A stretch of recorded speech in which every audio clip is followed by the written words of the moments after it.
Welcome back to Odd Occasions, where we uncover the most bizarre, chilling, and surprising tales from history.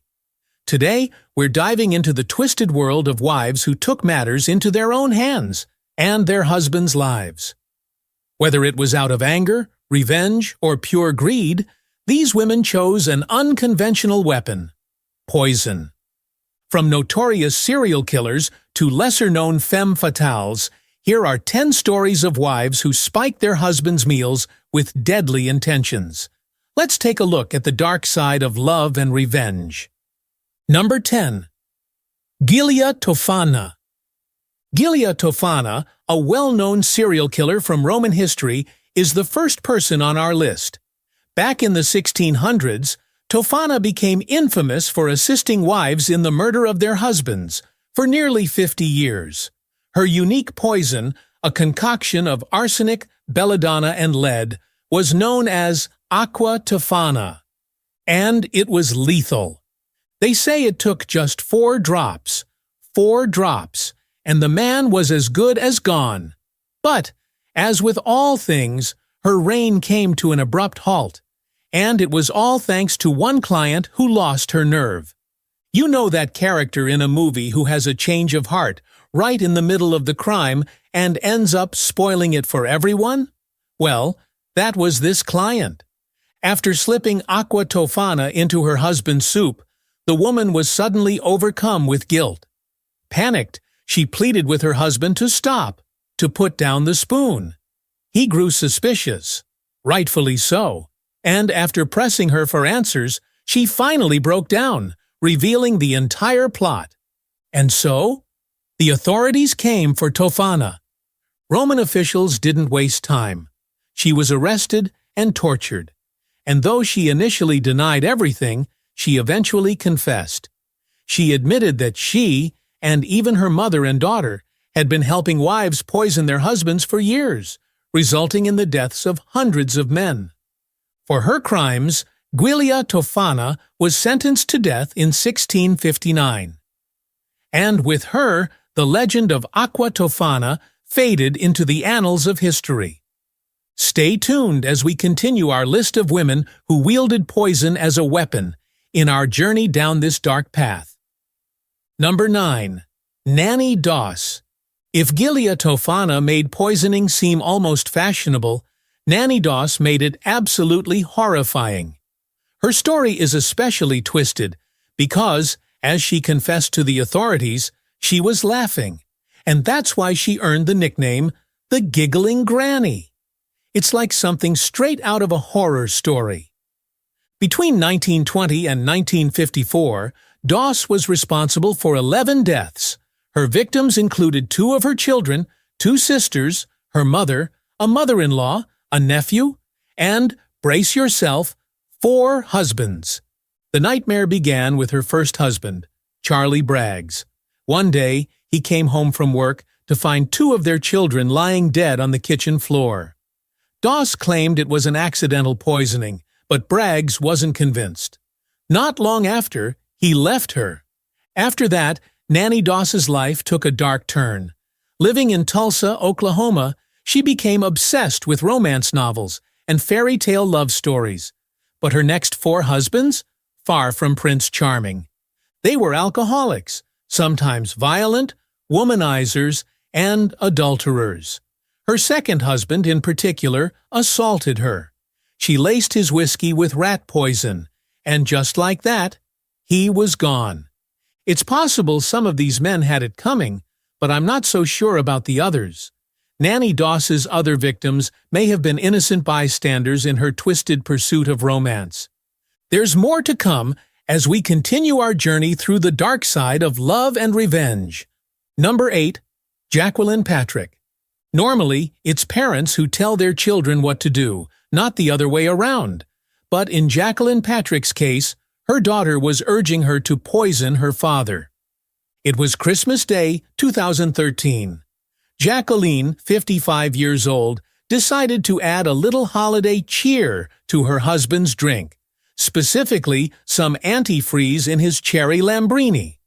After a heated argument, Jacqueline poured 2 glasses of the tainted beverage for her husband Douglas. hoping it would be enough to kill him. She planned to make it look like either a suicide or an adverse reaction to his medication. But things didn't go quite as she expected. Douglas went to bed that night, only to wake up the next morning in agony. He was rushed to the hospital by paramedics, where he soon slipped into a coma. But before the paramedics left, Jacqueline handed them a forged suicide note from her husband. And that was her mistake. Douglas survived but had to endure a year of grueling rehabilitation to regain his ability to walk and speak. As the investigation unfolded, it came out that this wasn't Jacqueline's first attempt on his life. She had also tried to poison him in October that same year. And Jacqueline wasn't acting alone. Her youngest daughter, Catherine, encouraged her mother to go through with it. Not once, but twice. The motive? The defense suggested that Catherine harbored resentment, claiming Douglas had been physically abusive toward her when she was younger. As a result, she developed an unhealthy attachment to her mother, and together they hatched this dark plan. Stay with us as we continue down this sinister path, uncovering even more stories of betrayal and revenge. Number 7. Tillie Klimek. Tillie Klimek, a Polish-American woman living in Chicago's Little Poland neighborhood, was famous for two things: her incredible cooking skills and, well, her tendency to predict deaths. She claimed to be psychic, often foretelling when someone, or even a neighbor's dog, would meet their untimely end. And wouldn't you know it? She was always right. Of course, her psychic abilities had a little help from her favorite ingredient: arsenic. Tillie had a special stew, a delicious recipe that she laced with poison. 4 of her husbands fell victim to this toxic dish. Each time one of them passed away, Tillie would collect the insurance money, and then she'd move on to her next husband. But her final husband, Anton, wasn't quite so unlucky. Shortly after signing some insurance papers and a will, he started to feel deathly ill. Sensing something was very wrong, Anton's brother rushed him to the hospital, where doctors quickly suspected arsenic poisoning. When the authorities went to Tillie's house to investigate, they found her with a fresh pot of stew on the stove. You guessed it, loaded with arsenic. In court, Tillie was sentenced to life in prison, though she never confessed to her crimes. In just 4 years, she poisoned 13 people. Only 6 managed to survive, but sadly, the neighbor's dog wasn't one of them. Stick around as we continue down this dark and twisted path, exploring the lives of women who chose poison as their weapon of choice. Number 6. Zsuzanna Fazekas and the Angel Makers. In the quiet village of Nagyrév, Hungary, Zsuzanna Fazekas led a group of women who would become infamous as the Angel Makers of Nagyrév. Together, they poisoned an estimated 300 people. Fazekas arrived in the village in 1911 under somewhat mysterious circumstances. Her husband had vanished without a trace, and her background seemed vague. But Nagyrév needed a doctor, and with her experience as a midwife and an impressive list of references, she quickly became a trusted member of the community. During this era, men were returning from World War I, grappling with the psychological scars of combat. Post-traumatic stress disorder wasn't well understood, and some returning soldiers were deemed problematic by their wives, frustrated with their husbands' unpredictable behavior. When these women confided in Fazekas, she offered a simple solution: poison, arsenic to be precise. "Why should we stick with them?" she reportedly said, encouraging women to end their domestic struggles with a few drops of poison. Fazekas's operation was carefully concealed. She had an accomplice, Susie Ola, who assisted her in falsifying death certificates. Ola, like many of the women Fazekas advised, was no stranger to murder herself. She had killed her own husband at the age of 18.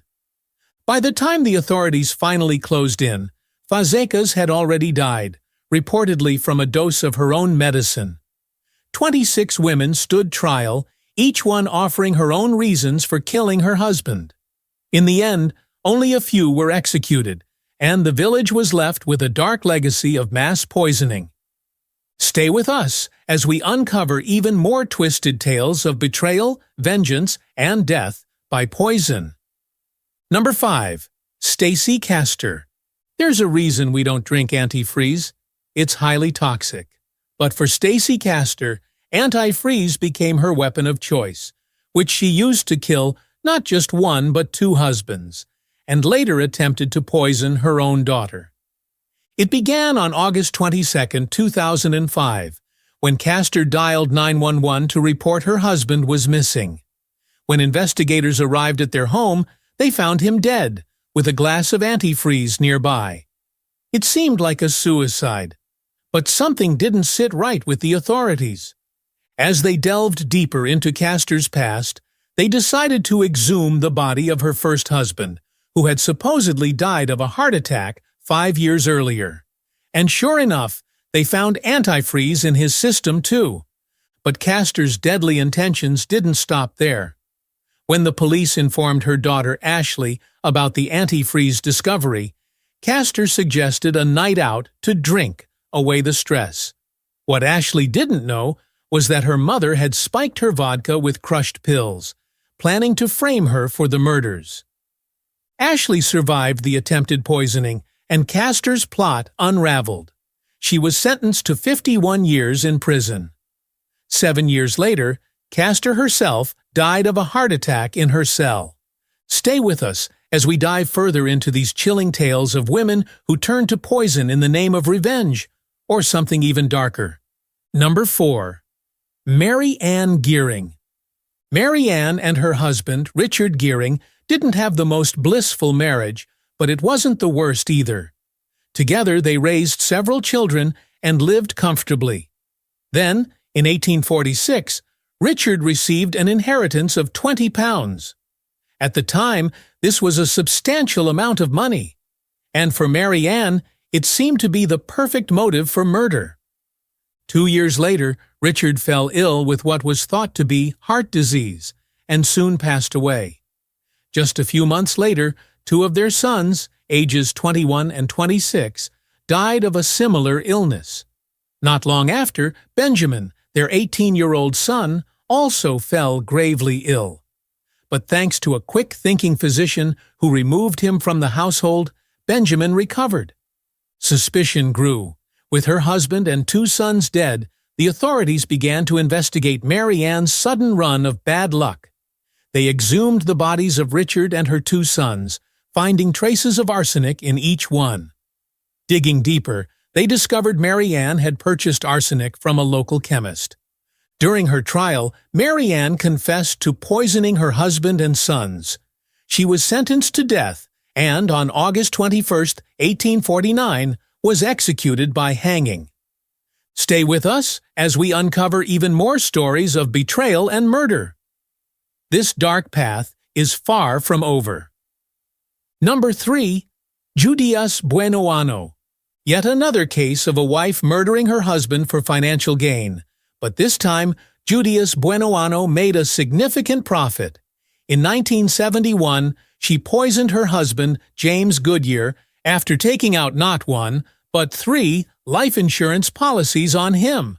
And when her home later caught fire, she was compensated by her homeowner's insurance as well. In 1973, Judias began a relationship with Bobby Joe Morris. She moved with him to Colorado, bringing her 2 children along. 5 years later, Bobby Joe died suddenly from a mysterious illness. Poison, of course. And, you guessed it, Judias had taken out multiple insurance policies on him too. But the story only gets darker from here. In 1979, Judias returned to Florida, where her son suddenly fell ill with symptoms of metal poisoning. While he survived this mysterious illness, his luck didn't last. In 1980, during a canoeing trip with his mother, he drowned. With insurance money from both her son and her husband, Judias moved on to her next target, John Gentry. Taking out a life insurance policy on Gentry, Judias began a new scheme. Gentry fell seriously ill after ingesting what he thought were vitamins. He recovered, until a car bomb exploded in his vehicle, landing him back in the hospital. Suspicions were high, and an investigation revealed that Gentry's vitamins had been laced with formaldehyde. The authorities exhumed the bodies of Goodyear and Bobby Joe, finding high levels of arsenic in both. In 1985, Judias was sentenced to life in prison and later received the death penalty. She was executed in 1998. Stay tuned for the final 2 entries in our journey through these deadly tales. Number 2. Daisy de Melker. Once again, we see the deadly combination of inheritance and arsenic. Daisy de Melker's poisoning spree began in 1923 and continued for nearly a decade until she was finally caught and executed in 1932. Over the years, she poisoned at least 2 husbands and the son of her 3rd husband, each time with a dose of arsenic. Her pattern was clear. Each victim worked as a plumber, and each one had valuable property or an inheritance that made them prime targets. But despite the evidence of her husband's murders, Daisy was only convicted for the death of her 20-year-old stepson. Her stepson, her 3rd husband's child, tragically drank coffee laced with arsenic that was intended for his father. He didn't survive. Authorities grew suspicious, and the investigation revealed a chilling pattern. Although there was ample evidence pointing to the deaths of her husbands by poison, Daisy de Melker was convicted only for her stepson's murder. In 1932, she was sentenced to hang, closing a chapter on one of South Africa's most infamous poisoners. Stay with us as we reach the final story in our list of deadly women and their toxic revenge. Number 1. Suncha Tinevrand.